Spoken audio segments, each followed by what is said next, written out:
2021 surat keputusan bersama 3 menteri waktu itu, Menkominfo, Jaksa Agung dan Kapolri, bahwa Undang-Undang ITE dan pasal yang kita laporkan ini untuk status perkara ini nanti kalau memang ada ditemukan tindak pidana untuk naik penyidikan diharuskan ada mediasi. Oleh karena itu kami dan Alia juga sebagai korban menghormati hukum yang berlaku sehingga kami memenuhi panggilan itu. Untuk tadi kita hadir di atas dipertemukan oleh salah satu akun yang kita laporkan, ternyata sudah ditemukan oleh pihak yang berwajib. Tadi di atas kita dipertemukan. Untuk agendanya ya mediasi tadi dimediasikan oleh penyidik Subdit Cyber. Tadi intinya ya beliau menjelaskan yang kita laporkan ini, salah satu akun yang kita laporkan menjelaskan mengapa membuat postingan tersebut, dan ya dibilang merasa bersalah ya sudah barang tentu merasa bersalah karena ini ya kita laporkan ini kan juga sudah cukup lama ya penahannya, dan akhirnya kita membuat laporan polisi ini. Cuma kembali lagi ya karena kita sudah sepakat untuk membuat laporan polisi ini sekitar mungkin hampir 1 bulan lalu, jadi ya kami akan kembalikan kepada teman-teman penyidik atau penyelidik untuk diproses bagaimana mestinya sesuai ketentuan hukum yang berlaku. Torik udah ketemu membuat akunnya gimana ketika pertama kali melihat membuat akun tersebut? Sudah ketemu berarti tadi di atas ya? Udah. Iya, gimana ketika bertemu? Pas ketemu ya. Disampaikan apa dan kamu jawabnya apa aja? Ada kemungkinan damai. Kalau yang disampaikan udah pasti itu kan rahasia ya. Iya, siapa suami yang nggak terima kan pasti digituin istrinya, jadi kayak agak boy. Tapi gimana sih Bang Torik, kenapa ngelakuin ini Bang? Kenapa emosi? Kenapa lu ngelakuin ini ke gua gitu?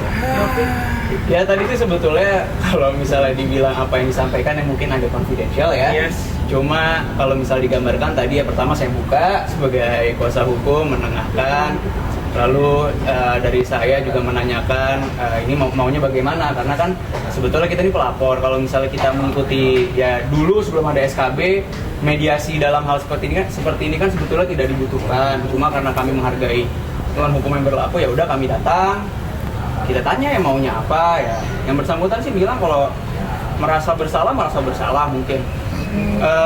Apakah ada penyesalan di mukanya ya kita lihat ya ada sih ya. Cuma kalau ditanya mau dari kita apa ya tadi sudah saya bilang ya kita kembalikan ke teman-teman penyelidik dan penyidik. Torik, intinya aja kamu sama Alias marah, emosi atau gimana tadi? Intinya langsung poinnya. Langsung marah atau gimana? Untuk usia Torik sama Alias aja, Bang. Terlapornya umur 62 tahun, jadi udah cukup berusia. Jadi ya kami juga menghargai orang tua. Untuk teknis bagaimana tadi Torik ya bisa tanyakan. Gimana Torik, kamu tadi marah, emosi, Alias? Berusaha untuk sopan tadi sepanjang mediasi, tapi saya tuh Cewek apa cowok Bang? Cewek. Ibu-ibu. Alia gimana Alia? Sempat kepancing nggak mungkin? Pasti yang Lebih banyak sih aku adalah sih. kuasa hukum saya pasti. Nah, itu kenapa saya juga kuasa hukum saya ya Mas? Pasti kan untuk mewakilkan kita berdua. Lalu suami saya juga yang banyak di emosi suami saya gitu. Sangat menyayangkan sih kenapa sama dia nggak turun. itu apalagi sudah punya Si anak, Ayu, punya cucu, jadi sangat disayangkan aja. Setelah tahu ternyata orang tua, kamu gimana? Itu lagi tadi kan pengacara saya sudah bilang kita harus berkomunikasi dengan kepolisian, tapi dari kita yang namanya hukum apa yang dilakukan itu harus berjalan. Berarti menutup peluang damai. Kalau peluang damai sih saya kembalikan lagi azan. Oke. Terima kasih ya.